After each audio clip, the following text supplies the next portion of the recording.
Good afternoon, everyone. Thank you very much, first of all, for your invitation. It's my pleasure to be here. Just landed as well. And let me talk about something that I think that, let's see, is this working? Oh, yes. So from compliance to capital. I want to talk about something that some word that everybody is using, I don't know how many times in a day, that is sustainability. Who doesn't talk about sustainability, even nowhere, doesn't know about that, but sustainability and the way how sustainability is used impact a lot in the financing, in the taking of decision of the shareholders, and obviously to the companies, even if you're a small, medium, or a big company, a whole affects as well the taking of decisions. So my goal is to show you that with evidences as much clear and obviously as I can, that sustainability is not just a question of cost. It's not just a question of being mandatory. As Theodora has said, I have been at the European Parliament the last 5 years. And as one of my responsibilities being the coordinator for the Transport and Tourism Committee, and one of my responsibilities was to pass laws through. And in the case, I was the rapporteur, the legislator from the Refuel Aviation that impacts something that aviation is the sustainability and the sustainable aviation fuels, the SAF. What do I mean that? That is not a question of being lowering, decreasing cost of mandatory. That is mandatory in Europe, but it is not mandatory in the United States. But the main important thing is that it has to become a strategic trick in order to create added value, to attract capital, to decrease as much the risks, and obviously to have an interesting and so obviously important position in the taking decisions. So from compliance to capital is the way of the financial logic of sustainability. We are talking about shifting global landscape, how the ESG performance shields value, ESG environmental, social, and governance points. Sustainability drives competitive advantages. How ESG as a tool for minority influence that we have been speaking about the whole day. How Europe's advantage is ESG regulation. Always Europe regulate everything. So sorry for that, but I think we are the main actors in that. And why strategic is sustainability matters now. The current context, the globalization, political shifts, and ESG pushback. We are seeing how the different regions are taking decisions, how independent, how can a decision affect the whole region, but as well globally, the whole political, financial, and taking decision on the global issue. For example, United States, the anti-ESG movement has gained momentum, obviously, with the states like Texas or Florida withdrawing funds from assets management promoting the ESG. We have seen as well how the new president, Donald Trump, has taken position as well in the opposite situation. I don't say it is fine or not, but it's just the opposite situation from the past administration. This is in the case of United States. We have seen as well the case of Europe. We in Europe, we always regulate, we have been saying, but continuing to advance in the regulatory framework with the CSRD, the SDFR, EU taxonomy. In this case, but faces populist backlash on the cost of the Green Deal and the Green Going.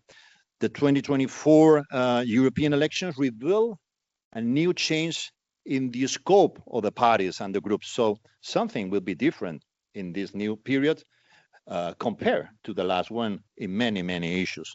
And of course, the third region to take into account, we have said about United States, we have talked about Europe, but we kept taking into consideration the emerging markets with the energy transition. Because in this case, climate change has evolved from an environmental issue to a material financial risk, impacting in supply chains, in insurance markets, and in real estate evaluation through extreme weather events. So political retreat does not eliminate the real risks, for investors seeking stable returns and risk mitigation. Sustainability remains always essential in this point. That is the way how we see that US and Europe emerging markets are compared. One of them in the different situation, the second one regulating, and the third taking into account that climate is as well real financial risk, supply chain, insurance, and real estate. So the global ESG backlash is not just an anti-sustainability, it's an anti-growth, an anti-investment, an anti-shareholder value, attack the whole impact independent of how do we see. So ESG as a financial armor is absolutely important. Why do I mean that? Because companies with high ESG score superperform when their returns exhibit lower volatility and have reduced bankruptcy. As well, we have another important information. Research by BlackRock, MSC Invest, companies with high ESG scores outperform downturns, exhibit low volatility, and have reduced bankruptcy risk. The lower cost is capital. Well, for example, Moody's report that high ESG firms enjoy lower debt cost in these cases with average around 200 basis points below, reflecting lower perceived risk, and that is one of the reasons that the investors look forward them. And the bank and insurers are embedding ESG metrics into the credit risk models. So ESG is not just a greenwashing one tied to real risk metrics. It's much more of that because what gets measured gets managed. And this is one of the reasons that we are always getting data on that. One of the most important things as well to look at is the green alpha. Energy transitions as an industrial opportunity has to take it into account.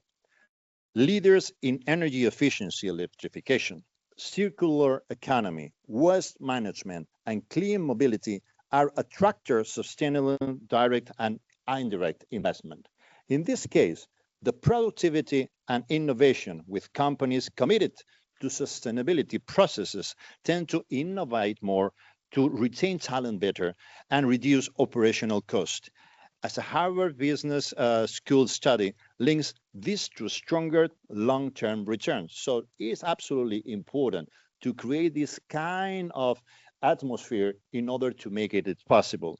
Because with the supply chains in industrial and in logistics sectors, sustainable and traceable value chains has prevent losses from geopolitical disruption. For example, is the reduced resilience on Asia for the critical managers. So sustainability goes beyond compliance because it is a driving of innovation, efficiency, and market orientation. But how EU is in a strategic ESG gap, in this case, taking advantages in this regulation. Why do I mean that? Because transparency in the governance, firms with robust ESG reporting often have more participation in the governance infrastructures. They get better engagement with a minority shareholder and get much more responsiveness and to the environmental social proposal. In this case, it's so important that we can take into account that Europe is turning sustainability into a strategy in advance, not just as a through regulation, but as well aligning capital, making much more improvement in this way as well. One of the things that we have to take into account is that the EU mandates non-financial disclosures are for thousands of firms. Early movements gain in time, reputation, and capital access. Over 50% of funds inflows in Europe target ESG are, in this case, influencing with demands and markets. Over 50% go in these cases, but a high demand increases company valuation, and this ESG performance now is linked to the capital access. The executive takeaway. Why strategic sustainability matters now? I think it's a little bit modified because it's in these assets. But in the center, we see the ESG. There is an ESG high-risk management imperative, not treated in this case. The financial performance is absolutely increasing and correlated with the taking of decision. We have a regulation that is as well an opportunity for growth and looking firms to come in. And the competitiveness, leader strategies shifting towards sustainability leaders. We have a clear case in this case about how the sustainability impacts in the taking of decision. This is the case, Santander case, the Banco de Santander case. The sustainability in this case is a profitable business strategy. Santander has vivid sustainability into his core profoundly. And in this case, competitive differentiation in a strategy, particularly across Latin America and the whole Europe. Launching, in this case, Santander launches green mortgages and loans linked to energy efficient data and goals.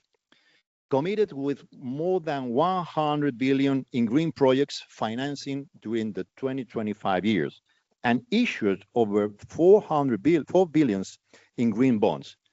Each of them was subscribed for more than 200%.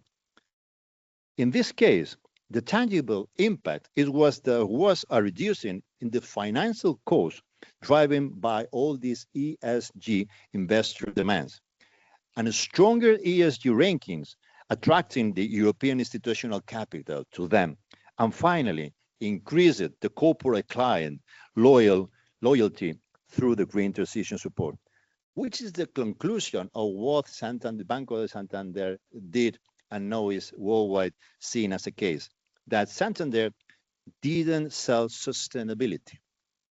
They talk about sustainability, but what they really did it, is that they want to change the perspective and finally monetize it smartly through products like reputation and market access. So it was just the opposite of what you can prevently good seen, just talking about sustainability. It changed from the very beginning. It has a high commitment saying that, no, I will not only I not only talk about sustainability and blah, blah, blah. No, I'm committed to that and put money on the table. In this case, it was worth much more than 100 billion. And finally, this betting, it was finally get it. Not yet. But as well, there is another thing that is as important. That's how the impact of talking about sustainability move the perceptions, in this case, of the shareholders.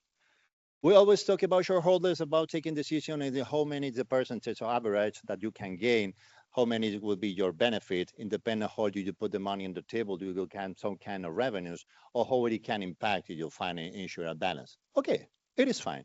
But when we talk about sustainability, we have to talk about the way of, we have been in the previous panel, you have been talking about the decision of your shareholder in the boards.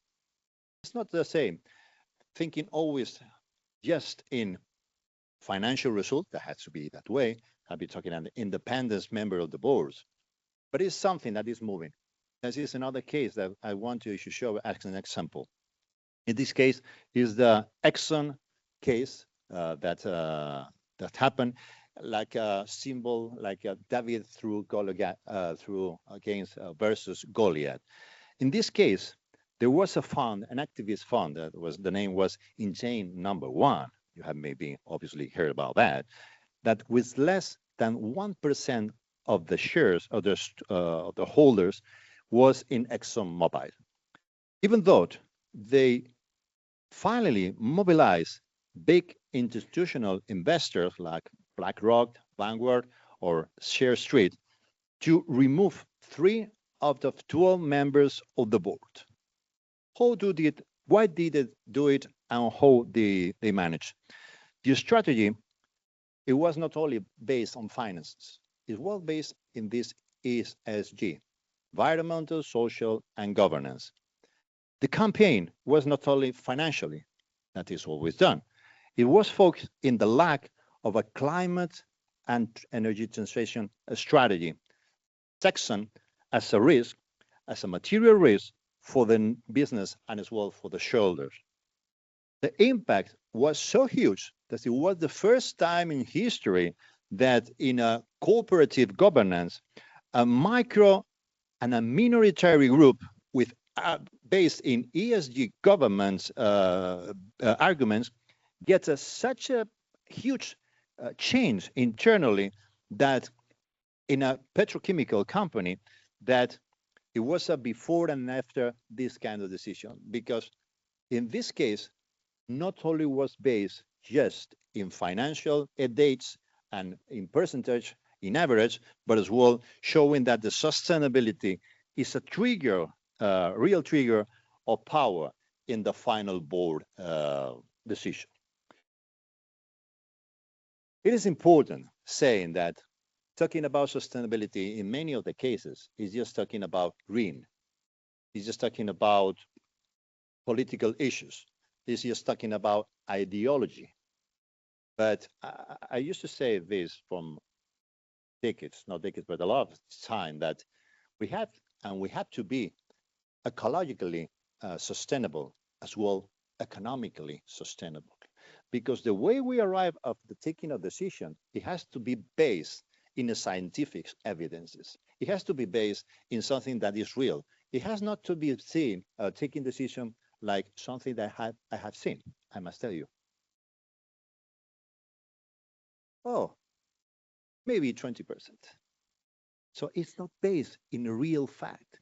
We cannot change the rules from night to morning or to one day to the other one, just by political decisions, because we are impacting not only in the chain of the economy, but as well we're impacting in this minor shoulder that we have been talking about. Because there are a lot of companies, there are a lot of offices and desks that they can afford to know a lot of things. That's the way you have a buffet, that's the way you have a big office in order to take care about my final decisions. But the minority shareholders, they have no options. They have to look at what is happening in their environment. They have to look and read every single day and inside the internet, net, obviously, for knowing what is happening. And what is not fair is that politician, any kind of politician, any kind of political groups, just taking decision based in political decision, an ideological decision. Obviously, politician has to take decision based in political decision. I have been in politics for more than 25 years. I'm not at the moment. But you have to be very aware, because you are not just playing with your own money. The kind of decision you are taking is affecting to the big companies, but as well to the minor shareholders. So it's so important and so relevant that we have put sustainability in the right way of how to take decisions. The last 5 years at the European Parliament, we have heard some words like Green Deal, sustainability, and Fit for 55 packages. Every single moment. When you go somewhere, restaurant, in the ESL, from one committee to the other, hello, how are you? Very fine, thank you, Green Deal. What's your name? My name is José Ramón Bauza, Fit for 55 packages. So you put this word every single moment. But it's so important and so relevant that this kind of decision has to be based in real facts, in relevant actions, and of course, in physical and scientific evidences. I finished just very briefly my speech. So when we take this kind of decision based in sustainability, we are impacting in the economy. We are impacting in the risk of a company. We are impacting in the pocket of every single shoulder. So it's so important that we cannot think only in or mandatory or non-mandatory decisions. In Europe, we always regulate everything. If we're not regulating, it's because we have not seen it. If not, we will be regulating it. And it's so important that everything is based in that. I finished my speech with this picture. I'm from Mallorca, has been said. I have had the honor to be the president of the Balearic Islands. This is one of the most relevant points. That is the host like of Formentor. It's on the left side, the east side of Mallorca. And there is a light. This is a light, this is a bright that we can, and we have to show from the institution, speaking as a former president, as a former MEP, and blah, blah, blah. But this kind of decision cannot be just seen as a, how to say, like a funny or weak decisions. The way we can impact is so important that after that, if this goes through, it's too late. And it's too late. It's too late that we can close a company. It is too late that we can lose a lot of money. It is too late that we can act, impact, and hit so about the wishes of someone who is now an entrepreneur that want to take an opportunity for him, for the family, for the future. This is what we have to take in mind and to take it into account. So sustainability is a real, that we believe in that. It is much more than a balance, that the revenues, than the risk, than blah, blah, blah. It is something that if we don't see it as something that is not only positive, that we have in our soul, in our mind, we will never arrive. So we will hear a lot of things about sustainability, about green, about ideology. All of them are respectful, but taking into account that this is not based on scientific facts. As much compare and share and define it, what we finally will do is just to get the opposite at what we have on our minds, on our main goal. And this is not a question of politicians, yes, politicians. And if I'm speaking as a former one, it's a question as a social. That's the way ESG is so important. Environmental, social, and governance. This come from the bottom of a social community. This come from the bottom and the base of a shoulders that will be in raising their hands, voting in favor. The way of voting, even in a small company, is much more because it's a plus, plus, plus, one or the other. So let this not you.